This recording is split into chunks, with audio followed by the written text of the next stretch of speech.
જુઓ મિત્રો, આજે અમે અમારા ખેતરની બાજુમાં જે સરસ મજાનું ફાર્મ હાઉસ તૈયાર કરેલું છે, જ્યાં અમે મુલાકાતે આવેલા છીએ. અને સમડીએ જો ખજૂરીની ઉપર પણ સરસ મજાના એવા માળા જે ગુંથ્યા છે. દરેકને આવી ગરમીમાં પણ પાણીની પક્ષીઓને પણ ખૂબ જ જરૂરિયાત હોય છે. અને પોતાના દરેકે પોતાના ખેતર જમીન કે બીજી ઇત્યાદિ જગ્યા જે પડી હોય તેમાં આવી રીતે સારા સારા એવા ઓક્સિજન આપે એવા વૃક્ષો આપણે વાવવા જોઈએ. અને આપણી પ્રકૃતિને પણ આપણે સંભાળવી જોઈએ.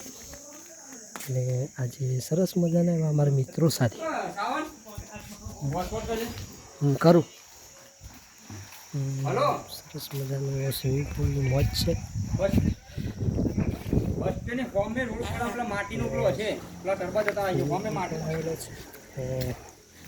ખેતરની મજા સરસ રવિવાર અમારો સ્પેશિયલ બને એ માટે સરસ જગ્યાએ મુલાકાત આવેલો છે.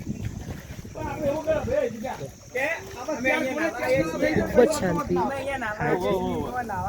એવું કરો તો મજા આવું જાવ. આ ખૂણે પેલા ગોતવાનું અંદર જોડે બીક ભાઈ ગઈ હવે આરામથી ફરી શકે. એ ઓબજીગા આ ખૂણે પેલા ખૂણે નાખવાનો, બધા વટી જ જવાનું. ઈ તો હારું કાઢવું પડે. મજા હમણાં કામ અમને નાખે તો બહાર કાઢવા પડેગા ના. તો રાખો એમ. તો લોકો રાખો આપણે. ધારો કે પેલા બે ખૂણે જતો ને આપણે બે ખૂણે આવતા ને ધારો. હા હા પછી કે નાખો.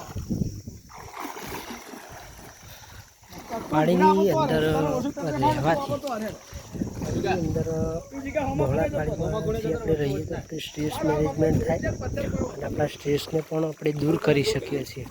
અને ગામડાની મોજ છે તો ગામડાની જ કહી શકાય. એ પણ ટાંકવાસણા ગામે ખૂબ જ સરસ મજાનું વાતાવરણ. આટલી ગરમી હોવા છતાં જગ્યાએ અમે આવ્યા છીએ અને જરાય પણ એમ કે ગરમીનો અહેસાસ થતો નથી. અને આવી જગ્યાની આપણે ખેતરમાં કે ભલે શહેરીકરણ આટલું બધું આગળ આવ્યું છે, પણ જે ગામડાની મજા છે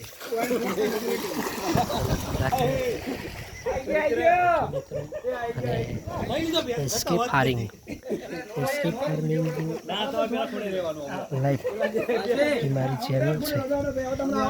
સબસ્ક્રાઈબ કરો અને અંદર આપેલ બેલ આઇકન જેથી કરીને આવા જ વિડીયો દરેક જગ્યાએ જોવા મળે.